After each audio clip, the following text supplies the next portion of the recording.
Hi, welcome to my channel. My name is Alan. For those of you who are new, my channel is dedicated to me talking about my faith and how my faith helps to inform a lot of the public policies that I like to advocate for in hopes of making this world a better place.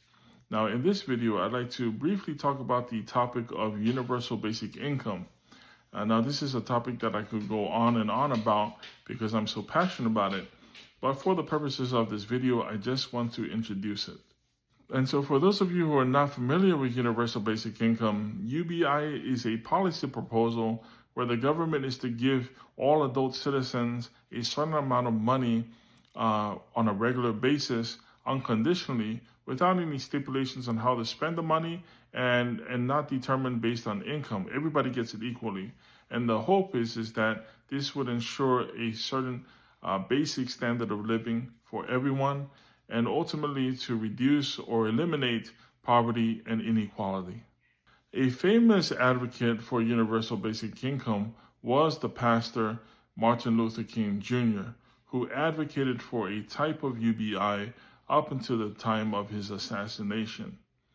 Now, interesting enough, UBI is not so much of a liberal concept as it is a conservative and libertarian idea, because it proposes that money be given back to the American citizen, and the American citizen gets to decide how to spend their own money freely.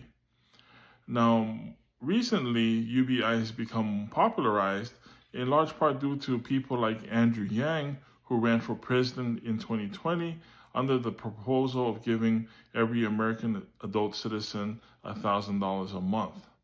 Now, thanks to people like Andrew Yang, as well as the pandemic that shut down everything, UBI has become more and more popular among Americans. In fact, polls show that the majority of Americans now support a type of UBI. Now, this all makes sense when we start digging into the data and see that over 75% of American households live paycheck to paycheck, and that more and more Americans are succumbing to homelessness due to inflation and many other factors. But what does the Bible say about universal basic income? Now, the Bible doesn't say anything directly about UBI, but the Bible does say a whole lot about giving to the poor and to the needy. You may recall the words of Jesus when he says, "What you have done unto the least of these, you have done unto me." Then there's the story of the rich young ruler, where Jesus commands him to give all his possessions to the poor and to follow Jesus. Then there's the parable of the great feast in Luke 14, where Jesus invites the poor and the ill to have a seat at his table and to dine with him. And I think that story in particular provides a powerful imagery that I believe God is calling Christians in particular to fulfill, which is to invite especially those who are in need to have a seat at the table and to have their basic essentials met. That everybody deserves to have food on the table and a roof over their head. That everybody deserves to have the dignity of having their basic essentials met, even in this life. Not like anything, there are cons to universal basic income, such as the likelihood of it being abused by some, and then the cost of implementing, a large financial proposal such as UBI. But to address the abuse, there have been several test cases that have been done throughout the world and in several cities here in the United States. And the results show that the vast majority of people who participate in these tests end up utilizing the funds they receive towards their basic needs, like paying the rent and groceries. And so very few end up spending it on things like drugs. As far as the cost, that's a very real issue.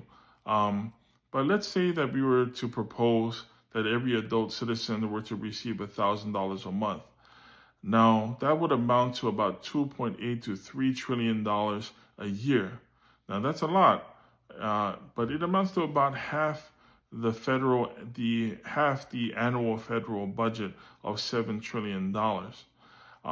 It's a lot, But if you consider that the annual GDP for the United States is $30 trillion, then we begin to see that it's possible that it can be funded, that we can afford it. Yes, taxes will need to increase, but we can afford it. And I believe strongly that if we can afford to implement universal basic income, then we should do universal basic income, especially if it means that we have a great chance at significantly reducing or eliminating poverty and inequality. So that's all I wanted to say about universal basic income. I just wanted to provide a few pros and cons and what the Bible says in support of it. But I hope that you do your own digging into the topic and come to your own conclusions. And then feel free to return to this video, leave me a comment. I'll be happy to discuss the topic further with you. But thank you so much for taking the time to watch, and God bless.